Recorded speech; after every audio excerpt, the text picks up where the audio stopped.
Lintang dengan NIM 230101201201497 dari kelas IRTC akan menjelaskan tentang organ reproduksi pada ternak. Yang pertama yaitu organ reproduksi pada unggas jantan terdiri dari testis, epididymis, vas deferens, dan papilla. Testis pada unggas sendiri itu berbentuk bulat seperti kacang yang terletak pada bagian atas di abdominal ke arah punggung pada bagian anterior akhir dari ginjal. Fungsi dari testis yaitu sebagai penghasil spermatozoa. Yang kedua yaitu ada epididymis, merupakan saluran reproduksi jantan yang terdiri dari 3 bagian, yaitu kaput epididymis, korpus, dan kauda. Epididymis ini berbentuk seperti pipa berkelok-kelok. Fungsinya sebagai tempat transportasi, konsentrasi, pendewasaan, dan penyimpanan spermatozoa. Yang ketiga yaitu vas deferens. Vas deferens ini saluran yang menghubungkan kauda epididymis dengan uretra. Dindingnya mengandung otot polos. Diameter vas deferens berkisar 2 mm dengan konsistensi seperti tali dan berjalan sejajar dengan korpus epididymis. Fungsi dari vas deferens sendiri sebagai pengangkut dari spermatozoa. Yang keempat yaitu papilla. Papilla adalah alat reproduksi unggas jantan yang merupakan organ kopulasi yang terdiri atas bagian akar, badan, dan ujung yang berakhir pada glans penis. Fungsinya sebagai alat kopulasi. Selanjutnya adalah organ reproduksi pada unggas betina yang terdiri dari ovarium, infundibulum, magnum, isthmus, uterus, vagina, dan kloaka. Ovarium adalah berbentuk bulat seperti anggur yang berfungsi sebagai penghasil sel telur. Yang kedua yaitu infundibulum, yaitu bagian ujung oviduk yang berbentuk corong. Fungsinya sebagai tempat menangkap kuning telur yolk yang telah mengalami ovulasi. Yang ketiga yaitu magnum, merupakan bagian terpanjang dari oviduk yang panjangnya mencapai 33 cm. Fungsinya sendiri itu mengekspresikan putih telur.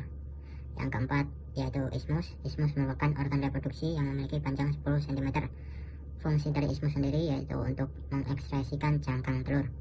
Yang kelima yaitu uterus.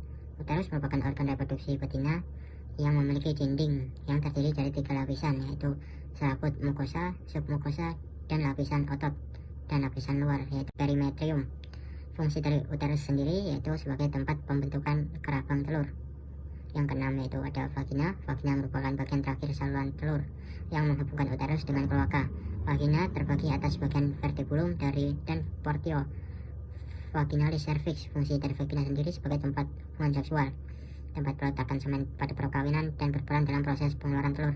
Yang terakhir ada kloaka. Kloaka merupakan bagian akhir dari saluran pencernaan. Fungsinya sebagai lubang pelepasan sisa-sisa digesti. Sperma dari vagina ke rahim saat fertilisasi. Cervix juga berfungsi melindungi rahim dari bakteri dan benda asing dari luar. Yang kelima yaitu vagina. Vagina adalah organ kelamin betina dengan struktur selubung muskuler yang terletak di dalam rongga pelvis dorsal dari vesika urinaria yang berfungsi sebagai alat kopulatoris atau tempat deposisi semen dan menerima penis.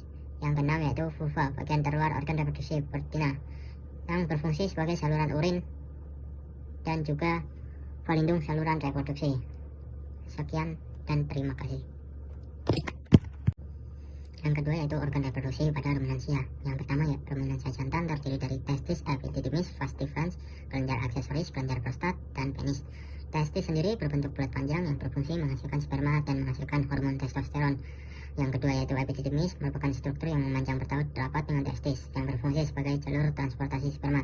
Yang ketiga yaitu vas deferens, merupakan pipa berotot yang berfungsi untuk mendorong sperma dari epididymis menuju ductus ejaculatoris dalam uretra.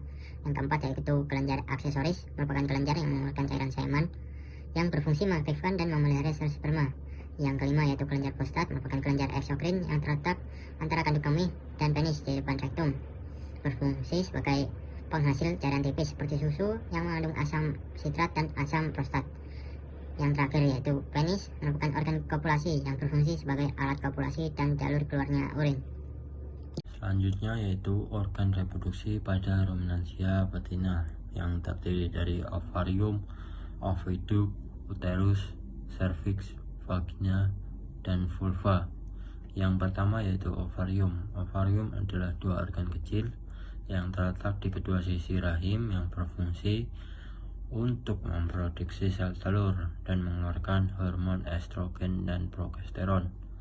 Yang kedua ada oviduk. Oviduk merupakan saluran kelamin yang paling anterior, kecil berliku dan terasa keras yang berfungsi untuk menerima sel telur yang diovulasikan oleh ovarium dan tempat fertilisasi.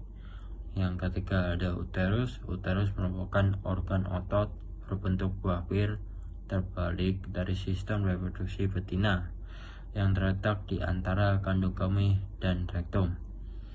Fungsinya sendiri adalah memberi makan dan menampung sel telur yang telah dibuahi sampai menjadi janin atau sampai siap untuk dilahirkan. Yang keempat yaitu serviks. Serviks adalah bagian rahim yang terhubung ke vagina. Fungsinya adalah untuk memproduksi lendir yang membantu menyalurkan sperma dari vagina. Assalamualaikum warahmatullahi wabarakatuh. Pertama-tama perkenalkan dulu, nama saya Muhammad Nafi Robani dari kelas Ilmu Reproduksi Ternak C dari kelompok 6 dengan NIM 2301101 402 230110201 Kebetulan saya berkontribusi untuk mereview materi acara 2 mengenai gametogenesis dan materi yang pertama mengenai gametogenesis. Gametogenesis merupakan proses pembentukan sel gamet. Pada jantan dinamakan dengan spermatogenesis dan pada betina dinamakan oogenesis. Spermatogenesis terjadi di tubulus miniferus. Tahap-tahap pembentukan spermatogenesis diawali dengan spermatogonium yang bersifat diploid, kemudian mengalami fase mitosis 1 dan membelah menjadi spermatosit primer yang bersifat diploid. Kemudian mengalami lagi fase meiosis 1 sehingga membelah menjadi 2 spermatosit sekunder. Spermatosit sekunder ini akan mengalami fase meiosis 2 sehingga membelah menjadi 4 spermatid yang kemudian akan berdiferensiasi menjadi sperma yang sesungguhnya. Kemudian oogenesis. Oogenesis terjadi di ovarium. Tahapan-tahapannya kurang lebih sama seperti spermatogenesis, namun pada oogenesis itu ada yang namanya badan polar, yakni yang tidak mengalami perubahan apapun sehingga itu akan lisis begitu saja. Kemudian ada morfologi sperma. Morfologi sperma itu ada 3, mengenai kepala, dan kedua adalah badan, ketiga adalah ekor. Pada kepala itu terdapat enzim-enzim yang berfungsi untuk menembus struktur ovum. Dan pada badan itu terdapat mitokondria sebagai respirasi sel dan penyedia energi. Dan yang ketiga adalah ekor. Ekor merupakan alat gerak aktif dari sperma tersebut. Kemudian ada morfologi ovum. Pada morfologi ovum ini ada bagian terluar yang namanya corona radiata, yakni sebagai tempat transportasi nutrisi. Kemudian ada zona pellucida. Kemudian ada centriole sebagai tempat lepasnya kepala dan ekor sperma, yang kepala tersebut akan terus ke nukleus dan ekornya akan tertinggal di tempat itu, akan tertinggal. Kemudian ada nukleus, yakni pembawa genetik atau materi genetik. Nah, materi yang berikutnya adalah uji kualitas semen. Uji kualitas semen itu ada 2. Yang pertama adalah makroskopis dan yang kedua uji mikroskopis. Dan yang akan diterangkan pada video ini adalah uji mikroskopis. Uji mikroskopis itu dibagi menjadi 4, yakni uji motilitas. Hai, Assalamualaikum warahmatullahi wabarakatuh. Perkenalkan, nama saya Adi Citra Devi dengan NIM 2301120140193. Di sini saya akan menjelaskan mengenai acara 3, yaitu mengenai seleksi ternak dan sinkronisasi berahi. Pertama yaitu seleksi ternak. Yang dimaksud dengan seleksi ternak merupakan memilih ternak yang baik untuk digunakan sebagai bibit yang menghasilkan generasi yang akan datang. Seleksi ternak bertujuan untuk menghasilkan bibit unggul dalam rangka peningkatan produktivitas ternak. Yang baik memiliki tampilan eksterior yaitu unggas betina berada dalam kondisi yang sehat, tidak memiliki kecacatan pada fisik, pada paruh tidak bengkok, badan bagian atas dan bagian bawah kokoh, jengger yang tebal dan berwarna merah, bulu mengkilap dan kaki yang kuat, serta terdapat jalur pada bagian kaki untuk memudahkan perkawinan. Pada seleksi unggas jantan secara penampilan eksterior, yang pertama yaitu memastikan bahwa ternak unggas jantan berada dalam kondisi yang sehat dan tidak ada kecacatan fisik. Bagian paruh tidak mengalami bengkok pada bagian paruh atas dan bagian paruh bawah. Jenggot tebal, bulu mengkilap menyesuaikan dengan jenisnya, dan memiliki kaki yang kuat dan kokoh, serta memiliki batang sayap yang lebar. Untuk membedakan ternak jantan dan betina pada ternak unggas jantan terdapat papila. Fungsi papila sebagai organ reproduksi ternak jantan. Untuk menyeleksi ternak sapi betina, kriteria yang harus diperhatikan antara lain yaitu postur tubuh, bentuk kaki, tingkat kesuburan, kondisi wajah, dan tingkat kesehatan. Bentuk kepala feminim, produktivitas susu optimal, mempunyai kaki yang lurus, tangguh, dan kokoh, serta ambing sapi 4 bagian yang terpisah, yaitu bagian depan dan belakang merupakan salah satu ciri ternak sapi betina yang baik. Kedua yaitu mengenai sinkronisasi berahi. Sinkronisasi berahi adalah teknologi untuk meningkatkan litter size dengan teknik super kawin buatan pada ternak, merupakan salah satu upaya untuk meningkatkan populasi dan mutu genetik ternak. Sinkronisasi berahi memiliki tujuan untuk ternak dapat bunting secara bersamaan dan mampu menghasilkan keturunan dengan kualitas yang baik dan dalam waktu yang bersamaan. Keuntungan melakukan sinkronisasi berahi adalah untuk memperpanjang fase lateal pada ternak. Sedangkan kekurangan dalam sinkronisasi berahi yaitu penurunan progesteron secara drastis sehingga estrogen dalam darah meningkat yang dapat memperlihatkan gejala berahi awal. Metode dalam sinkronisasi berahi yang dapat dilakukan yaitu terdapat 2 metode. Yang pertama yaitu metode sinkronisasi berahi diperlambat progesteron, dan yang kedua yaitu metode sinkronisasi berahi dipercepat. Tujuan menunda atau menghambat terjadinya estrus atau berahi karena pada saat itu kadar hormon progesteron akan mengalami peningkatan yang menyebabkan ovulasi terlambat. Progesteron dalam pendekatan siklus berahi memperpanjang fase lateal. Halo, perkenalkan, nama saya Fasa Salmanabella dengan NIM 230101201400995. Saya akan menjelaskan di acara 4 yang berjudul penampungan semen dan pembuatan semen beku. Penampungan semen adalah salah satu mata rantai kegiatan inseminasi buatan atau IB mendapatkan semen dengan kualitas yang optimal. Hal ini sesuai pendapat Putranto tahun 2020 yang menyatakan bahwa kualitas semen perlu dilakukan untuk mengetahui kelayakan kualitas pada semen untuk menghasilkan IB. Penampungan semen mempunyai 3 metode, yaitu metode pengurutan, metode elektrojakulator, dan metode vagina buatan. Metode pengurutan dilakukan dengan cara pengurutan ambula fast difference, sedangkan metode elektrojakulator digunakan untuk menampung spermatozoa di mana volume yang didapatkan itu 2 kali lipat dari vagina buatan. Dan metode vagina buatan ini dilakukan dengan menggunakan vagina buatan. Vagina buatan adalah alat untuk menampung spermatozoa. Pengenceran semen adalah pengawetan sperma dengan cara diencerkan dan diikuti dengan pendinginan sampai suhu 5 derajat Celcius sehingga pembuatannya lebih cepat dari pembekuan sperma diinginkan sampai min 196 derajat Celcius. Menurut Marwati tahun 2019 bahwa dia menyatakan pengenceran semen berfungsi menambah volume semen dan setelah ejakulasi dan memberi zat-zat makanan yang dibutuhkan untuk mempertahankan daya tahan hidup. Bahan pengencer meliputi buah tomat dan buah melon. Buah tomat mengandung banyak karotin yang berfungsi membentuk provitamin A dan mengandung likopen yang mampu mencegah dan mengobati beberapa penyakit pada manusia. Untuk buah melon mengandung banyak vitamin C yang berfungsi untuk antioksidan membran plasma spermatozoa. Untuk metode pengenceran semen itu menurut Hartanti tahun 2012 menyatakan bahwa metode pada pengenceran semen dilakukan melalui 3 tahap. Yang pertama, tahap persiapan, yang kedua, tahap perlakuan, dan ketiga, tahap analis data.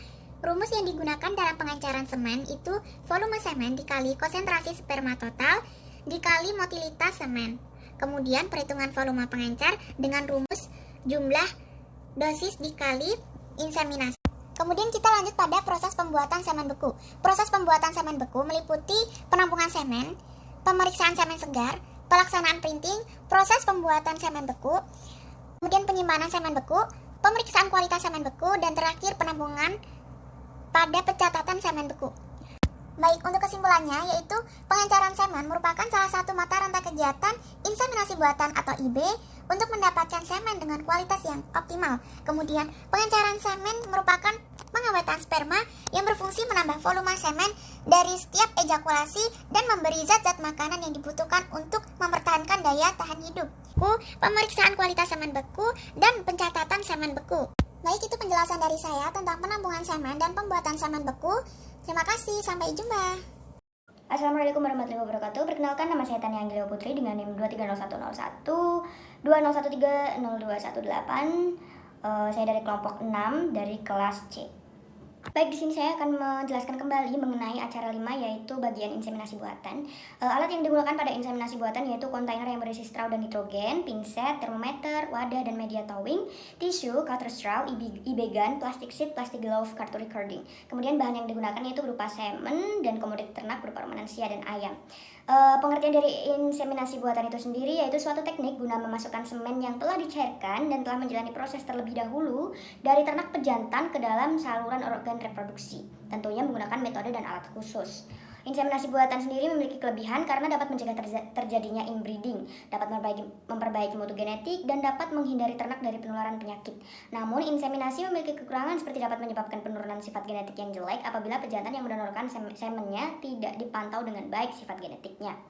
Kemudian IB pada kambing juga memerlukan proses ya. Prosesnya yaitu handling, pembersihan vulva, memasukkan spekulum, dan kemudian spekulumnya itu dikencangkan hingga serviksnya terlihat, lalu memasukkan pipet volume yang berisi semen, kemudian setelah selesai lepaskan spekulumnya.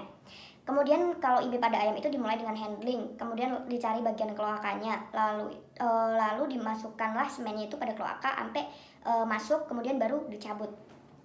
Maksudnya yang masuk itu semennya ya. Kemudian kalau kalau IB pada sapi sendiri juga dimulai dari handling, kemudian pembersihan rektum. Setelah itu dilakukan palpasi rektal dan tangannya diposisikan untuk melakukan palpasi terhadap serviks. Angkat ekor sapi ke atas agar memudahkan dalam proses inseminasi. Lalu masukkan posisi tangan guna memasukkan IB gun dengan posisi 45 derajat menuju ke dalam vulva. Setelah itu keluarkan IB gun dan lakukan pembuangan plastik sheet dan glove yang bersifat sekali pakai. Setelah itu tali handling dapat dilepaskan. Kemudian yang kedua adalah ada perkawinan alami ya. Perkawinan alami itu merupakan perkawinan yang dapat dilakukan tanpa bantuan manusia, melainkan bejantan yang melakukan proses seleksi dan perkawinan pada betina yang sedang birahi. Kawin alami memiliki kelebihan karena pejantan dapat mengawini betina yang ia deteksi telah birahi dan tidak diperlukan peralatan khusus. Penggunaan kawin alami ini tergantung pada kebutuhan, dan kawin alami ini lebih baik jika tujuannya itu buat pembibitan. Tapi kalian tahu gak sih kalau kawin alami itu juga punya kekurangan? Karena pejantan tidak memiliki betina khusus serta bisa saja dapat menularkan penyakit pada betina, serta tentunya memerlukan biaya yang lebih tinggi dibandingkan dengan pembiayaan semen dari pejantan yang sama. Setelah itu ada beberapa ciri-ciri saat jantan ini sedang birahi gitu ya, yaitu adanya perayuan atau courtship, tahap naik ke atas punggung dan mengatur posisi atau mounting, and positioning, perangsangan betina atau stimulating, ereksi, dan kemudian ejakulasi dan melakukan gerak setelah kawin atau post-coital display. Sekian penjelasan dari saya mengenai acara 5 bagian inseminasi buatan. Apabila terdapat kesalahan, saya mohon maaf sebesar-besarnya. Terima kasih. Wassalamualaikum warahmatullahi wabarakatuh. Nama saya Aldila Firmansyah, NIM 230100120130209. Kelompok 6. Deteksi kepentingan ini harus dilakukan lebih dini agar dapat memberikan informasi tentang keberhasilan perkawinan, agar dapat segera dilakukan evaluasi kegagalan. Efisiensi reproduksi ternak akan meningkat apabila dilakukan evaluasi lebih dini. Berdasarkan praktikum ilmu reproduksi ternak, acara 5, metode deteksi pada kepentingan yang digunakan ialah diagnostik, palpasi puting, serta palpasi rektal. Diagnostik merupakan metode deteksi kepentingan yang bekerja dengan cara mendeteksi adanya kandungan estradiol 17 alfa pada urin ternak yang ingin dicek kepentingannya. Larutan ini akan memutus ikatan ion fenol yang terdapat di dalam estradiol 17 alfa. Dan larutan penegas akan mengikat ion hingga terbentuk endapan yang memiliki warna kuning. Metode yang dapat digunakan yaitu dengan menampung urin ternak, lalu meneteskan larutan pendahuluan sebanyak 2 tetes. Dan urin akan menandakan dengan terbentuknya suspensi. Setelah itu, tambahkan 5 tetes larutan penegas yang telah diberi tetesan. Larutan penegas ini akan membentuk endapan berwarna kuning, kecoklatan, dan perlahan akan turun ke bawah, yang menandakan ternak bunting.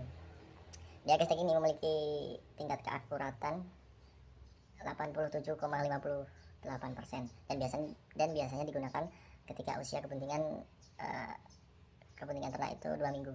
Palpasi puting merupakan salah satu deteksi kebuntingan pada ternak dengan cara memperhatikan warna puting dan cairan yang keluar dari puting. Metode yang dapat dilakukan dengan memperhatikan puting apabila memerah dan mengeluarkan cairan berwarna bening dan lengket, maka dapat diperkirakan bahwa ternak sedang bunting. Palpasi puting ini biasanya digunakan pada saat trimester 3. Palpasi rektal merupakan teknik sederhana dengan memasukkan tangan ke uterus ternak. Metode ini merupakan salah satu cara paling akurat untuk mengetahui kebuntingan serta umur kebuntingan pada sapi. Palpasi rektal adalah metode pemeriksaan kebuntingan yang praktis, mudah dilaksanakan, dan dapat diyakini kebenarannya. Namun palpasi rektal ini hanya dapat dilakukan oleh orang-orang yang terampil dan juga berpengalaman.